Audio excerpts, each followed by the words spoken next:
পারে মুরগির মতো, দেখতে কিছুটা ময়ূরের মতো, আর ওড়ার ক্ষমতা চিল শকুনকে টেক্কা দেওয়ার মতো। হ্যাঁ, আজ আমরা এমন এক অদ্ভুত পাখি নিয়ে কথা বলবো যাকে বলা হয় বনের পাখি, কিন্তু খাঁচায় পুষলেই লাখ টাকা কামানো সম্ভব। আপনি কি জানেন এই পাখির রোগবালাই প্রতিরোধ ক্ষমতা সাধারণ মুরগির চেয়ে 10 গুণ বেশি, আর এর মাংসর স্বাদ দেশি মুরগি নয়, সরাসরি বুনো তিথির বা হরিণের মাংসের কাছাকাছি। আজ আমরা জানবো কিভাবে চাকুরি বা ব্যবসা এবং অন্যান্য কাজের পাশাপাশি মাত্র অল্প কিছু টাকা খাটিয়ে বাড়ির আঙ্গিনায় শুরু করতে পারেন এমন একটি লাভজনক তিতির পাখির খামার। চলুন ভিডিও শুরু করি। সম্মানিত উদ্যোক্তা ভাই বোনেরা, এই পাখিটির আদি বাড়ি কিন্তু আমাদের এখানে নয়, সুদূর আফ্রিকায়। আজ থেকে বহু বছর আগে যখন মানুষ প্রথম এই পাখিটিকে পোষ মানানোর চেষ্টা করছিল, তখন তারা এর চঞ্চলতা দেখে অবাক হয়ে গিয়েছিল। আফ্রিকান জঙ্গলের রুক্ষ পরিবেশে বেঁচে থাকার কারণে এদের শরীরের এমন এক রোগ প্রতিরোধ ক্ষমতা তৈরি হয়েছে যা আসলেই অবিশ্বাস্য। তাই তো আমাদের দেশের আবহাওয়াতেও এরা খুব সহজেই মানিয়ে নেয়। এদের সবচেয়ে বড় গুণ হলো এরা দেখতে যেমন সুন্দর, তেমনি এদের ডিম এবং মাংসেরও পুষ্টি সাধারণ মুরগির চেয়ে অনেক বেশি।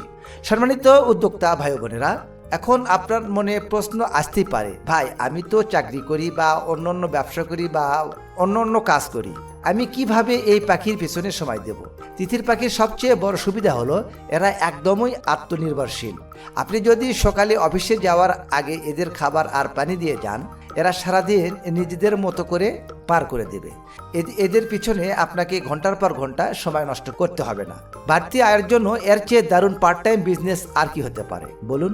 এবার আসি এদের থাকার জায়গা নিয়ে। তিতির পাখি পালনের জন্য আপনার বিশাল কোনো রাজপ্রাসাদ বা দামি খামারের প্রয়োজন নেই। আপনার বাড়ির ছাদ, আঙ্গিনা, পরিত্যক্ত কোনো ছোট ঘরে এদের অনায়াসে রাখা যায়। তবে একটা বিষয় মাথায় রাখতে হবে, এরা কিন্তু একটু উঠতে ভালোবাসে। তাই ঘরের চারপাশে নেট বা জালে দিয়ে ভালোভাবে ঘিরে দিতে হবে, যেন এরা উড়ে পালিয়ে যেতে না পারে। ঘরের মেঝেতে শুকনো কাঠের গুঁড়া বা ধানের তুষ বিছিয়ে দিলেই এদের জন্য চমৎকার আধুনিক বিছানা তৈরি হয়ে যাবে। সম্মানিত উদ্যোক্তা ভাই বোনেরা, যে কোনো ব্যবসায় যেমন ভালো দিক থাকে, তেমনি কিছু মন্দ দিকও থাকে। তো এটা নিয়ে এখন আলোচনা করব। তার আগে ছোট্ট একটা রিকোয়েস্ট, এখনও আপনারা যারা আমাদের এই চ্যানেলটি সাবস্ক্রাইব করেন নাই, অবশ্যই চ্যানেলটি সাবস্ক্রাইব করে আমাদের এই ছোট্ট পরিবারের সদস্য হন। আর অলরেডি যারা সাবস্ক্রাইব করেছেন তাদেরকে জানাই অসংখ্য অসংখ্য ধন্যবাদ। চলুন শুরু করি। তিতির পাখির সবচেয়ে বড় সুবিধা হলো এদের খাবার খরচ অত্যন্ত কম। এরা যে কোনো প্রতিকূল আবহাওয়া সহ্য করতে পারে এবং এদের রোগবালাই প্রায় হয় না বললেই চলে। তবে এর একটা বড় অসুবিধা হলো এরা প্রচণ্ড চিল্লাচিল্লি করে।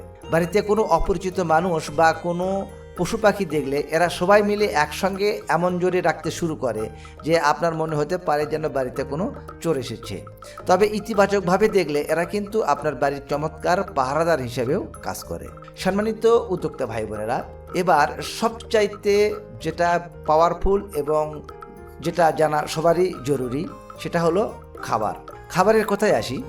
তিতির পাখিকে খাওয়ানোর জন্য আপনাকে বাজারের দামি ফিডের ওপর পুরোপুরি নির্ভর করতে হবে না। এরা বাড়ির বেঁচে যাওয়া ভাত, সবজি, খোসা, কুড়ো, ভুসি এবং মাঠের ঘাস পোকামাকড় খুব তৃপ্তি সহকারে খায়। আপনি যদি ঘরোয়া উপায়ে গম ভাঙ্গা, ভুট্টা ভাঙ্গা, চালের গুঁড়া আর সামান্য শুটকি মাছের গুঁড়া মিশিয়ে একটা সুষম খাবার তৈরি করে নেন, তবে আপনার খাবার খরচ প্রায় অর্ধেকে নেমে আসবে। এরা নিজেই ঘুরে ঘুরে পোকামাকড় খেয়ে আপনার চারপাশ পরিষ্কার করে রাখবে। এতে আপনার দুপুরের খাবার খরচটাও বেঁচে যাবে। অনেকে হয়তো বলেন তিতির পাখির কোনো রোগ হয় না। কথাটা পুরোপুরি সত্য না হলেও এদের রোগ প্রতিরোধ ক্ষমতা সত্যিই অসাধারণ। সাধারণত এদের রানীক্ষেত বা ফাউল পক্সের মতো দু একটি রোগ হতে পারে, তবে ভয়ের কিছু নেই। মাত্র কয়েক টাকার ভ্যাকসিন বা টিকা যদি আপনি সঠিক নিয়মে দিয়ে দেন, তবে এই পাখি অসুস্থ হওয়ার কোনো সুযোগই নেই। বাচ্চা বয়সে পিওজন পক্স এবং বড় হলে 6 মাস পর পর রানীক্ষেত টিকা দিলেই আপনার খামার থাকবে একদম নিরাপদ ও রোগমুক্ত। সম্মানিত উদ্যোক্তা ভাই বোনেরা, এবার সবচেয়ে গুরুত্বপূর্ণ যে বিষয়টি যা শোনার জন্য আপনারা এতক্ষণ অপেক্ষা করছিলেন, তিতির পাখির ডিম ও মাংসের বাজার কেমন এবং লাভ ক্ষতির হিসাবটা কি। বাজারে বর্তমান তিতির পাখির মাংসের প্রচুর চাহিদা রয়েছে, কারণ এর মাংসের স্বাদ সাধারণ ব্রয়লার বা কক মুরগির চেয়ে অনেক বেশি ও পুষ্টিকর। একটি পূর্ণবয়স্ক তিতির পাখি বাজারে বেশ চড়া দামে বিক্রি হয়, আর এর ডিমের চাহিদাও আকাশচুম্বী, কারণ এই ডিমগুলো দেখতে যেমন সুন্দর তেমনি দীর্ঘদিন সাধারণ তাপমাত্রায় রাখলে নষ্ট হয় না। চলুন একটি ছোট্ট হিসাব করি। আপনি যদি মাত্র 20টি বাচ্চা দিয়ে বা তিতিরের বাচ্চা নিয়ে ছোট আকারে একটি প্রজেক্ট শুরু করেন, তবে আপনার প্রাথমিক খরচ হবে বাচ্চার দাম, ঘর তৈরি এবং প্রথম কয়েক মাসের খাবার খরচ মিলিয়ে খুব সামান্য কিছু টাকা। 1 বছরের মধ্যে এই পাখিগুলো ডিম দেওয়া শুরু করবে। এক একটি তিতির পাখি বছরে প্রায় 100 থেকে 120টির মতো ডিম দেয়। আপনি যদি এই ডিমগুলো বিক্রি করেন অথবা ডিম থেকে বাচ্চা ফুটিয়ে বিক্রি করতে পারেন, তবে বছর শেষে সব খরচ বাদ দিয়ে আপনার আসল টাকার চেয়ে কয়েক গুণ বেশি লাভ করা সম্ভব।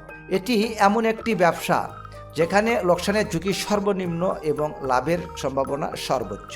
সম্মানিত উদ্যোক্তা ভাই বোনেরা, তাহলে আর দেরি কেন?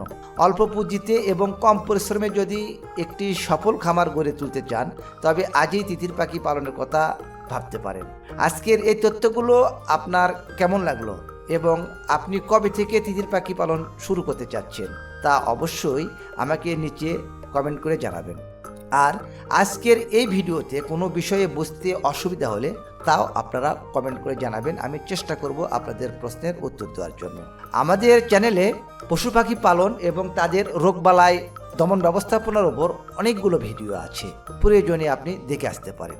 আর এই ধরনের চমৎকার ও লাভজনক কৃষি উদ্যোগের ভিডিও আরও দেখতে চাইলে এখনই আমাদের সঙ্গে যুক্ত হয়ে যান।